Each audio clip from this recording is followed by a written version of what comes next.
সব সময় তো আপনারা শুধু কেকের ডেকোরেশন ভিডিও দেখেন। আজকের ভিডিওতে আমি শুরুটা কিভাবে করেছি সেটাই আপনাদের সাথে শেয়ার করব।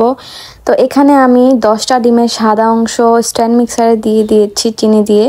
তারপর এটা যখন ফোমি টাইপ হয়ে গিয়েছে এরপরে আমি কুসুম তারপর তেল আর এসেন্স দিয়ে মিক্স করে নিয়েছি। তো এটা ছিল আমার 5 পাউন্ডের একটা ভ্যানিলা ফ্লেভার কেক। তারপর আমি ময়দাটা মিক্স করে নিতেছি। এটা আমার একটা ক্লায়েন্ট অর্ডার করেছিল, উনি হচ্ছে ড্রেস অ্যান্ড স্টাইলের ওনার। তো আপুর চেয়েছিল কেকটা যেন ফ্ল্যাট টাইপের হয়। তো আমি এখানে 2টা মোল্ডে কেকটা বেক করে নিয়েছি, কারণ বড় সাইজের মোল্ডে যখন বেক করতে যাই তখন দেখা যায় যে এক সাইডে হয়েছে আর এক সাইডে হয়নি, যার কারণে 2টা মোল্ডে করা। তারপর মোল্ড আউট করে নিতেছি।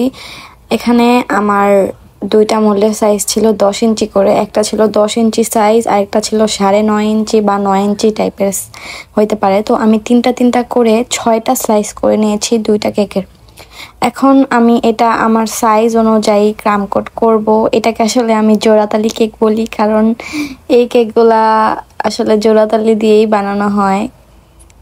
তো এটা ছিল একটা গ্র্যান্ড ওপেনিং কেক। তো এই যে আমি 3-4টা করে পার্ট বসিয়ে দিতেছি। এখন আমি আমার সাইজ মতো কেটে নেব। কেকটা আপু যেহেতু একটু বড় করে বানাতে বলেছিল, তাই আমি 16 ইঞ্চি সাইজের বোর্ড অর্ডার করেছিলাম। তবে তারা আমাকে 16 ইঞ্চি না দিয়ে 18 ইঞ্চি দিয়ে দেয়, যেটা আমি এই টাইমে জানতাম না। আমি সুন্দর করে ক্রাম কোট করতেছিলাম, ভাবছি যে এই বোর্ডটাই আমি আমার ফ্রিজে রেখে দিব ক্রাম কোট করা হয়ে গেলে। তারপর আমি ফ্রিজে কিছুক্ষণ রেখে সেট করে তারপর আমি কেকে না হয় ফিনিশিংটা দিয়ে দিব। বাট আমি ক্রাম কোট শেষে যখন ফ্রিজে রাখতে যাব তখনই দেখি যে আমার ফ্রিজে এটা ঢুকতেছে না কোনোভাবেই। আমার 2টা ফ্রিজ, একটা ফ্রিজেও ঢুকতেছে না, কারণ 2টা ফ্রিজই হইতেছে 16 থেকে 17 ইঞ্চি স্পেস। তারপর আমার কিছু করার নাই, আমি ওই বোর্ডটাই কেটে ওই বোর্ড থেকে ফার্স্টে আমি এই কেকগুলা 4টা ভাগ করে সরিয়ে নিই।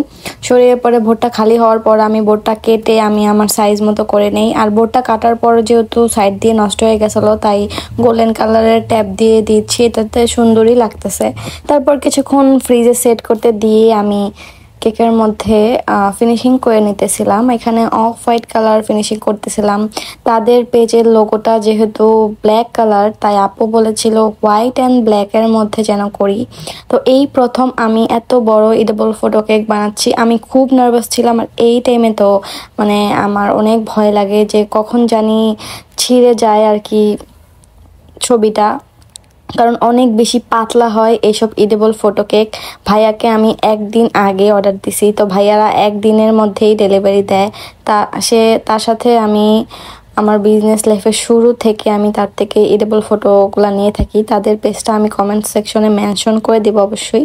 তো এই তো ভালো করে আমি একটু ট্যাপ করে নিতেছিলাম যাতে আমার ফটোটার মধ্যে বাবল ক্রিয়েট না হয়। তো তারপর 1M নোজেল দিয়ে ডিজাইন করে দিতেছিলাম। রেফারেন্স পিকচারটা আমি আপুকে নিজেই দিয়েছিলাম ব্ল্যাক অ্যান্ড হোয়াইটের মধ্যে, সেভাবেই করতেছিলাম। আর আমার হাতে যেহেতু বেশি সময় ছিল না, তাই কেক ডেকোরেশন করার সাথে সাথে আমি এডিবল ফটোটা কেকের মধ্যে বসাই দেই। এটা সহই আমি ফ্রিজে রাখবো 2-3 ঘন্টা। এডিবল ফটো কেক ফ্রিজে রাখলে ফটো কেকে কোনো সমস্যা হয় না, এটা আমি অনেকবার ট্রাই করে দেখেছি। তো কেকটা ডেলিভারি দিতে বলেছিল আপু 4:30টার মধ্যে। তো এখন বাজে 12টা, আমি এই টাইমে কেকটা ডেকোরেশন করতেছি। তো 2-3 ঘন্টা আমার কেকটা ফ্রিজে থাকবে, দেন 3টা থেকে বের হয়ে যাবে ডেলিভারি দিতে। যদিও ডেলিভারি দিতে একটু লেট হয়েছে, আপু বলেছিল যে 5টার মধ্যে দিলেই হবে, কারণ বাইরে অনেক বৃষ্টি ছিল, তাই ডেলিভারি দিতে একটু লেট হয়ে গেছে।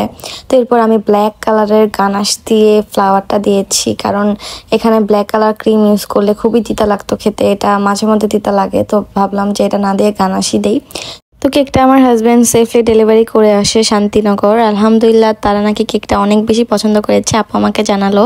তো কেকের ডেকোরেশনটা কিন্তু আমার খুবই পছন্দ হয়েছে, কারণ এই প্রথম আমি শিট কেকের মধ্যে এডিবল ফটো কেকটা বসিয়েছি। তার উপর ব্ল্যাক অ্যান্ড হোয়াইটের কম্বিনেশনটা কিন্তু অনেক সুন্দর লাগতেছিল। আর কেকের বোর্ডটাও দেখেন, মানে বোঝাই যেতেছিল না যে এটা আসলে একটা জুগার বোর্ড।